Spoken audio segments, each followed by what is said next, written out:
Zora Williams stood before MIT's imposing mathematics building, her fingers gripping the letter that had become her talisman. Full academic scholarship.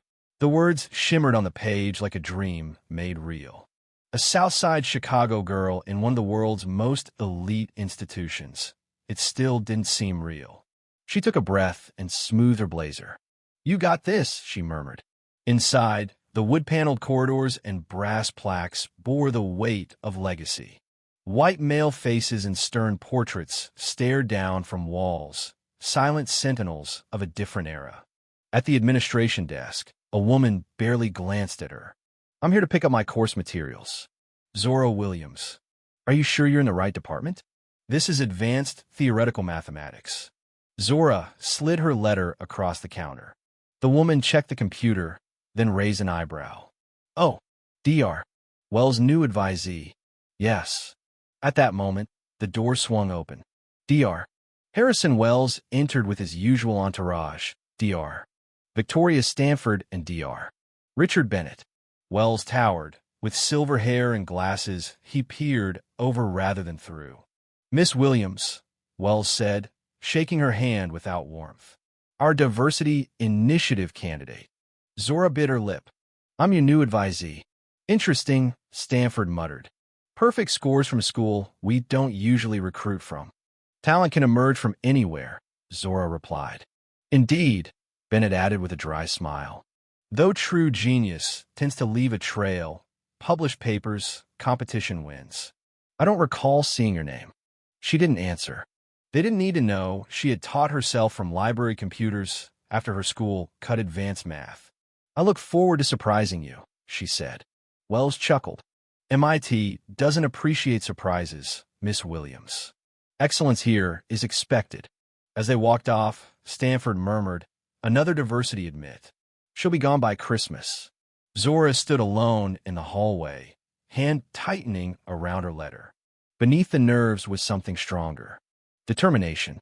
In her first class, the privilege in the air was palpable. Designer backpacks, talk of internships, casual confidence. Zora took a back seat, her second-hand books meticulously marked. "Is the seat taken?" asked a young Asian man. "No, go ahead." "Marcus Chun, Dr. Stanford's TA. You a first year?" She nodded. "Heads up. Wells does this speech on the first day to weed people out." He was right. Wells took center stage, flanked by Stanford and Bennett. "Look left. Look right. One of you won't finish this program." His gaze landed on Zora.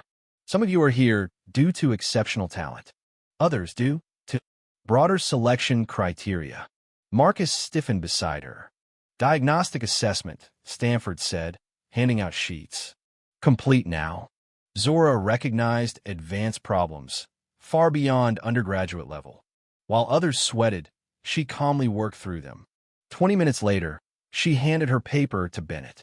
"That was quick," he said. "Your use of Taylor's series was interesting. We'll see if your confidence is justified," Wells added. Back at her seat, whispers swirled. "Probably guessed. Won't last a month." "You finished already?" Marcus asked.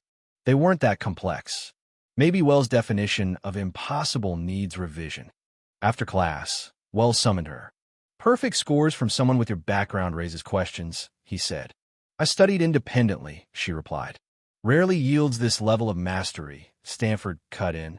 "Perhaps you've underestimated what determination can achieve." "We shall see," Wells replied. Rain fell hard Thursday morning. The lecture hall buzzed. Marcus waved her over. "Stanford's in a mood. Someone scored higher than her doctoral students. Should I have missed a few on purpose?" "Wouldn't matter. You're under a microscope." Stanford entered, Bennett trailing her. Challenge problem set. No colaboración. No external resources. Due Monday. Zora opened the packet. These were doctoral-level research problems. "They're testing me," she murmured. Marcus agreed. "I've never seen anything like this assigned to undergrads." That night, her dorm became a workshop. Papers lined her walls, a method from her high school days. Back then, she'd begged for more time in the public library. "Just a little longer, MS. Jackson. I'm almost understanding implicit differentiation." In 30 years, Never seen someone your age tackle calculus voluntarily, the librarian had said. She remembered Grandma Ruth saying, "Mathematics is the universe's language. I want to be fluent." By Sunday night, she had not only solved the problems but also found alternate methods. On Monday, she submitted her work. Marcus watched in awe. Next day, Bennett returned assignments. "Disappointing results overall," he said. Zora received no grade. Only a note. "Meet with professors immediately." "What did you get?" Marcus asked. Apparently, a summons. Inside Wells' office, all three professors were waiting. "Miss Williams," Wells began, "your solutions mirror techniques from advanced papers. Developed independently? Statistically improbable. Are you accusing me of cheating?" "We're giving you a chance to explain," Bennett said. "I developed them myself." "Until further notice," Wells said. "You're suspended from this course." As she left, Stanford added, "Perhaps you're better suited for a less rigorous program." Zora made a choice to fight. At the committee hearing, oak-paneled and cold, Wells led the charge. "These solutions cannot be hers." "I developed them," Zora said. "If they resemble published methods, that's convergence, not plagiarism." Marcus burst in. "I have data. 3 years of grading disparities against minority students." "Irrelevant," Wells barked. "They're connected," Marcus insisted. Escorted out, he mouthed sorry. Outside, he handed Zora the evidence. "What will you do?" "Show them who I am." In her dorm, Zora surrounded herself with equations. Marcus visited and spotted something. "Is that an original approach to the Hodge conjecture?" "That's a Millennium Prize problem." "Partial proof. Been working on it since high school." She showed him an online forum. Username, Quantum Z. "Wait," Marcus said. "This is you?" "But this is the exact method they say you copied." Posted 9 months before any journal publication. "Why didn't you tell anyone?" "Would they have believed me?" Eliza Washington from astronomy entered. "Heard what happened?" "It's a pattern." "Happened to James." 27 cases. "Here's the data." Zora scanned it. The same professors. Over and over. Then she saw it.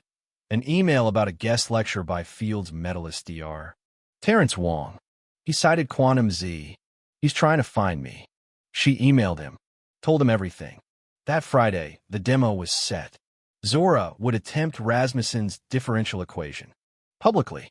"He's setting you up," Marcus warned. "Already solved it," Zora replied. "Last year. Lecture day. Pack Hall. Dr. Wong in attendance." Wells. "Miss Williams will now demonstrate." She worked methodically. At minute 15, murmurs. "This approach is like Quantum Zetes vonk Visperd." She copied, Stanford said. "Impossible," Wong said. These steps were never published. Only Quantum Z could know them. Zora finished. "Unless EIM Quantum Z." The hall erupted. Marcus pulled up the forum, logged in. "Greetings from MIT's lecture hall." Z. Eliza handed out proof packets. Silence. "Wong, your work on topological quantum field theory helped me. Your Rasmussen approach links to the Birch and Swinton-Dyer conjecture." Zora. "That was the idea." Provost stood. "Is this true?"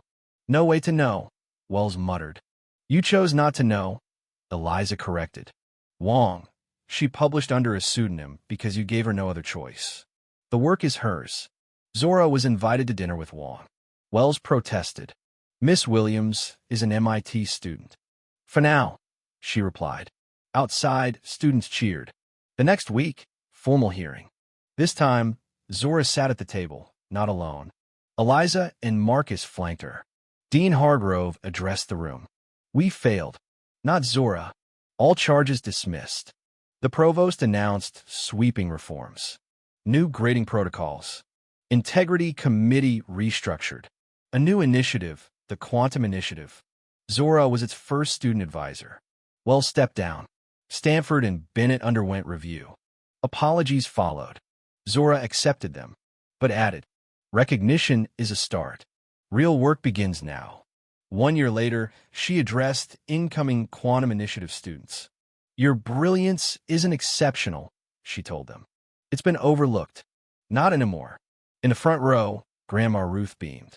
Eliza and Marcus led new equity efforts. Wells now served on the diversity committee, his tenure conditional on participation. Wong approached post-speech. My Princeton paper, built on your framework, was accepted. With attribution, recognition is the first step, Zora said. Transformation is next. Later, she walked Grandma past the math building. Her portrait now hung alongside the old ones. The plaque read, Zora Williams. Quantum Zet. Mathematician. Catalyst. Transformer. She had done more than prove an equation. She had rewritten the rules.